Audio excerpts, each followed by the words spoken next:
Oh, hi, welcome to the year 2014.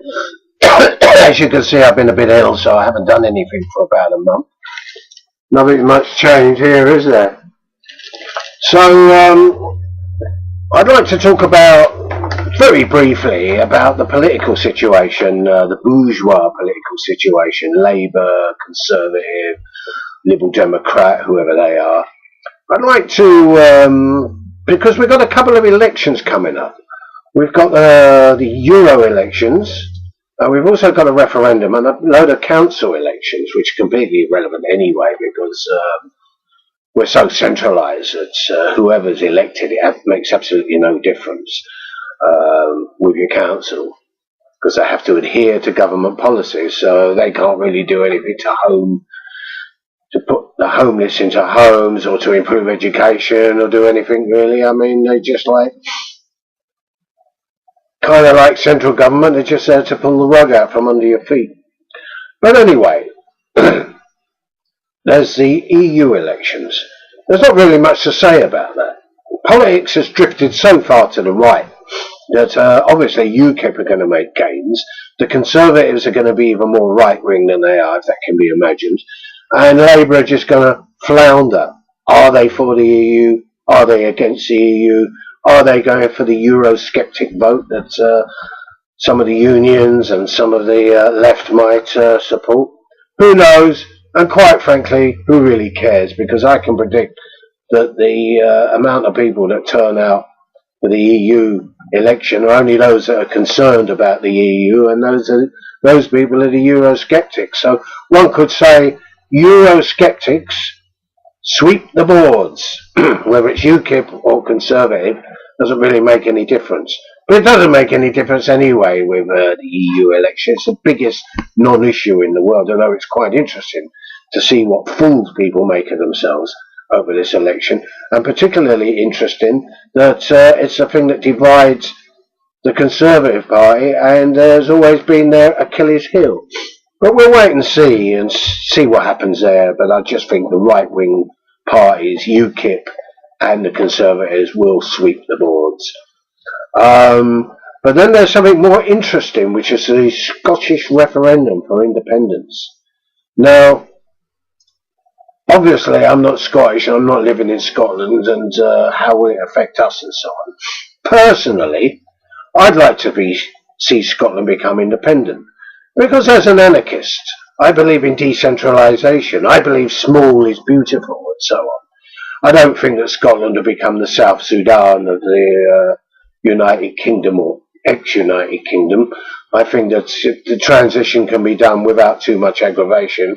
And personally, if I was Scottish and I had to vote, I would probably vote, if I voted, I'd vote to become independent. Have a fresh start. But is it going to be a fresh start? And are, in fact, people going to vote for independence? When you look at it, when you look at it, the Conservatives, again, you can say about the Conservatives, at least they've had the guts to call the referendum. The Conservatives obviously want to maintain Scotland in the UK. Otherwise, it wouldn't really be a UK, would it? But more interestingly, Labour are more loyalist, are more unionist, and making noises like that more than the Conservatives are at the moment. I think there's a variety of reasons for this. One of the main reasons is, of course, they would lose loads of Labour MPs if Scotland became independent. And so therefore that would mean an inbuilt Conservative majority in England. So therefore they are the most rabid loyalists imaginable. But what a disgusting, despicable and horrendous bunch of people these loyalists are. From the Labour Party, the Mandelsons of this world, the Miliband's and so on. What a bunch of total slimy creeps. I mean, it is almost enough to make you vote for independence, isn't it? Never mind what the Conservatives or Lib Dems say. So, I don't particularly think that the Scottish are going to vote for independence. So I know that, you might think that they are, and logically that they would, but there's nothing logic in bourgeois politics, are they?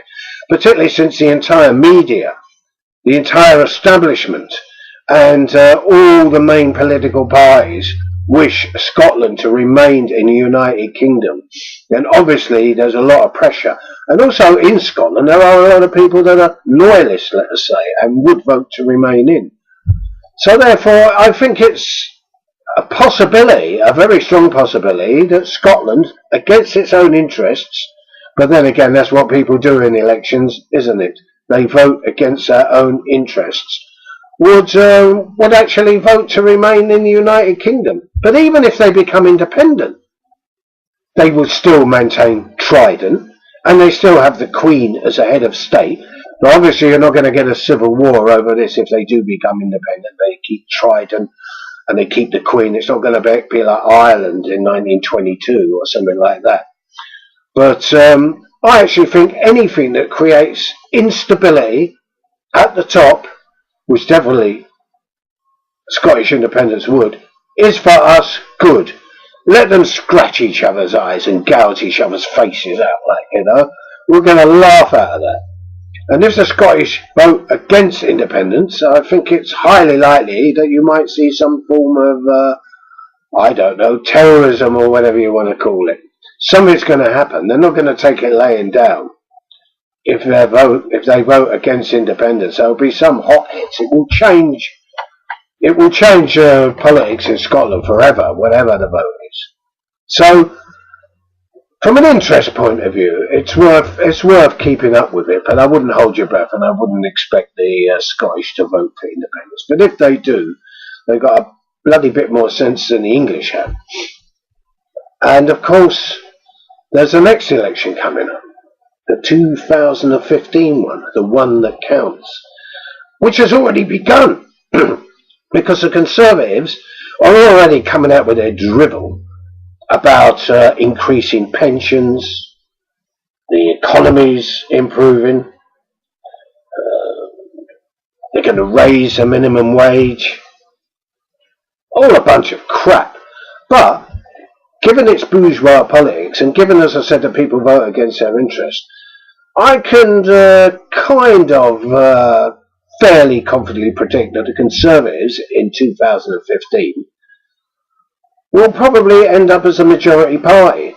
Although, I don't think the Liberal Democrats will want to go into coalition with them. They'd be more likely to go into coalition with the Labour Party. There's already feelers being put out in that direction.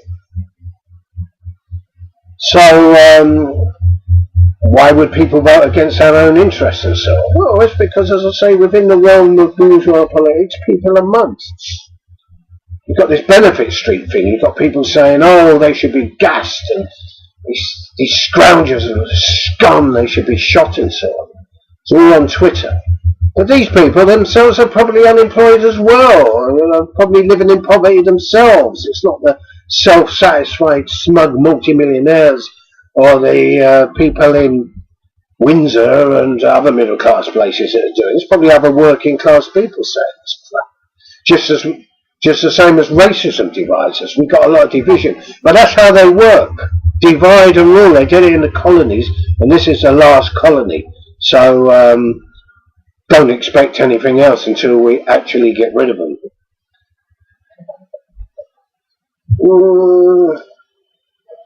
The left. How are the left going to respond? Well, obviously the BNP is finished as a political force, so you can expect them to lose all their seats. They've only got 2 anyway. But to lose all their seats in the forthcoming elections and make absolutely no impression whatsoever on the general election, if they run at all, because they're going to be financially bankrupt. Might get a few right-wing parties, but it's just going to get joke votes. What about the left? Is it worth voting for the left? Well, actually, I don't think the left are going to put up any strong candidates. I don't think that they're going to have any sort of left unity, and if they do, they'll only get joke votes of a few hundred per constituency. The left are going to end up, as they always do, saying, vote Labour, keep the Conservatives out. So, basically, the politics is the same dull, dry, boring crap that it always is. And eventually we've got to break out of this mode and get rid of the whole lot of them and sweep them all away in a revolutionary way, like they have or they're trying to do in other countries. So let's fuck the elections.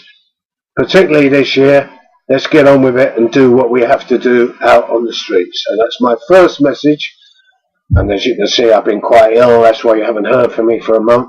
That's my first message for the year. And I want to do another podcast on something that I think is much more important and much more topical.